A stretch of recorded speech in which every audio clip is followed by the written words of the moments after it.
c'est eux qui gèrent. Raison pour laquelle le papier final d'un terrain du domaine national s'appelle la délibération. Doublement signé par l'autorité communale qui est le maire et l'autorité étatique qui est le sous-préfet ou le préfet. Donc si vous voulez acquérir un terrain dans ce domaine-là, donc je pense que vous devez passer par là, par la mairie de la commune, voilà, au niveau du registre, donc voilà, du registre foncier de la commune. Donc là-bas, je pense qu'ils ont un livre qu'on appelle le registre foncier. Voilà, c'est là-bas où on peut trouver les délibérations. Ok, d'accord, c'est clair. C'est-à-dire, si on parle du domaine national aujourd'hui, ce sont des terres qui sont... c'est-à-dire, quand on parle du domaine national aujourd'hui, on va trouver de la délibération. Et pour ces délibérations-là, c'est doublement signé. Comme on appelle le représentant de l'État qui est le maire et le sous-préfet ou le préfet. D'accord. Pour le domaine privé, on va essayer d'aller au niveau du domaine privé de l'État. Vous avez même déjà, comment on appelle, essayé de parler un tout petit peu. Là, on a le domaine privé de l'État et le domaine public de l'État. Mais quelle est la différence entre ces deux éléments-là? Ouais, merci Tcham, c'est une très bonne question. Donc là, les gens des fois ils ne font pas la différence entre, quand on parle du domaine de l'État, et il y a le domaine privé de l'État, comme je viens de dire, et l'État dans son domaine, et il y a aussi le domaine public de l'État. L'État dans son domaine privé, il y a le domaine privé affecté, comme ce que je viens de dire. Il y a des terrains qui sont affectés, ou bien des immeubles, des biens qui sont affectés au nom de l'État. Voilà, comme l'université. Voilà, RTS, Rebus,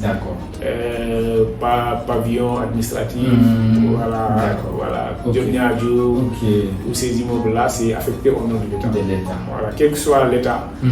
Donc c'est ça, c'est des immeubles de l'État. Maintenant, l'État dans son domaine privé non affecté encore. Donc là-bas, on parle de l'État pour faire des affaires là-bas. C'est-à-dire que pour prendre des terrains, comme le cas des joueurs là. Après la Coupe d'Afrique, voilà, Macky Sall avait attribué des terrains à ces joueurs. Voilà, c'est dans le domaine privé non affecté de l'État que l'État peut faire ces possibilités. Ou bien donner, immatriculer des terrains, donner à des structures comme SNHLM ou bien SICAP pour les promoteurs, pour créer des logements sociaux pour les Sénégalais. Les gens qui veulent avoir des logements facilement. Donc c'est ça. Maintenant, l'État dans son domaine public, vous savez, dans le domaine public, il y a le domaine public artificiel. Bon, l'immobilier, en général, ce domaine ne nous intéresse pas trop. Ce qui nous intéresse, c'est le domaine public maritime. Maritime et par exemple, maritime et fluvial. Quand on parle de domaine public maritime, par exemple, ce sont à côté de la mer, voilà, à côté du fleuve. Bon, les gens veulent tout le temps, surtout l'immobilier, les grands promoteurs, les cliniques, ils veulent toujours, les hommes d'affaires, ils veulent toujours s'installer dans ces zones-là. Donc, raison pour laquelle là-bas on parle de littoral.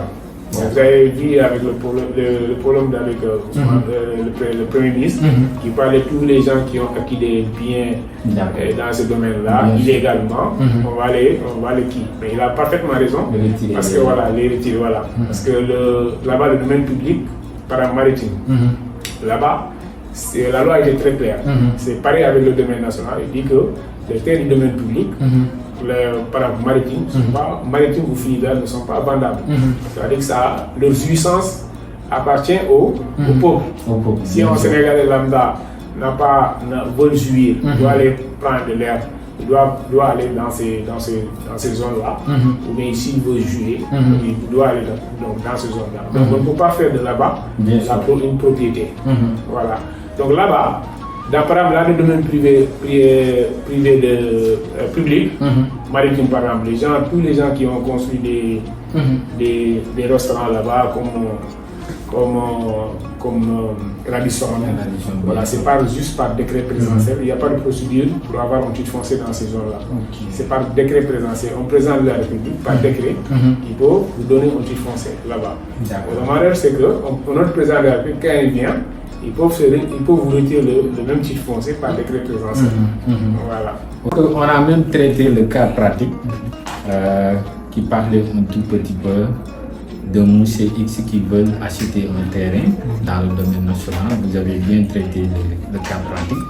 C'est-à-dire aujourd'hui, en tant qu'un particulier, pour acheter un bien immobilier, surtout dans le domaine national, essayez de rapprocher les professionnels, soit les agences immobilières ou bien les agents indépendants qui pourront vous accompagner pour éviter les pièces tout autour.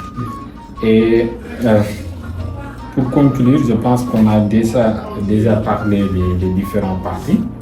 D'accord, on a parlé de foncier, le domaine national, le domaine privé de l'État, mais aussi les différents types de propriétés, par exemple le bail, la délibération, le titre foncier, en plus aussi les bons réflexes à avoir pour pouvoir acquérir un bien immobilier, surtout dans le domaine national.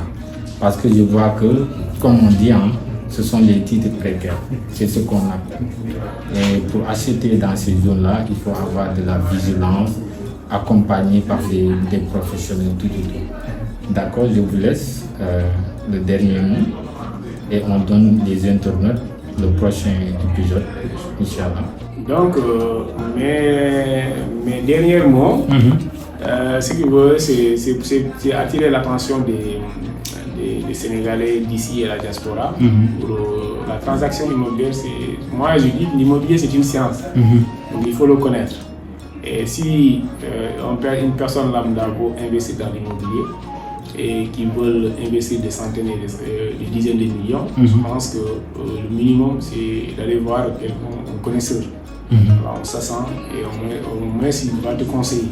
Mais c'est reste que tu te donnes des conseils, ça peut servir grand chose. Il y en a qui, quand ils veulent acheter des terrains, ils veulent se casser. Il ne faut pas que les gens soient au courant. Mais ça peut se faire, mais si vous ne connaissez, vous n'avez aucune notion dans ce domaine-là, le mieux, il faut aller voir voilà, les experts, les connaisseurs de ce domaine-là. Donc, c'est bon, l'immobilier est un bon, mais le secteur de l'immobilier est porteur. C'est par exemple au Sénégal, l'immobilier aujourd'hui, par exemple, tu peux acheter, c'est au Sénégal, tu peux acheter un terrain à 1 million aujourd'hui, avec des documents sûrs.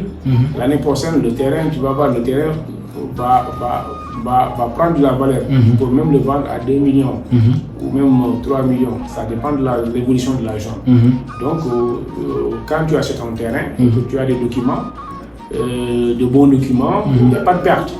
À chaque année qui passe, donc le terrain prend de la valeur. Exactement. Voilà. Donc là, c'est un bon investissement. Seulement, le conseil que je peux donner, il faut toujours passer par des experts, des sassants. Voilà, avant de jeter.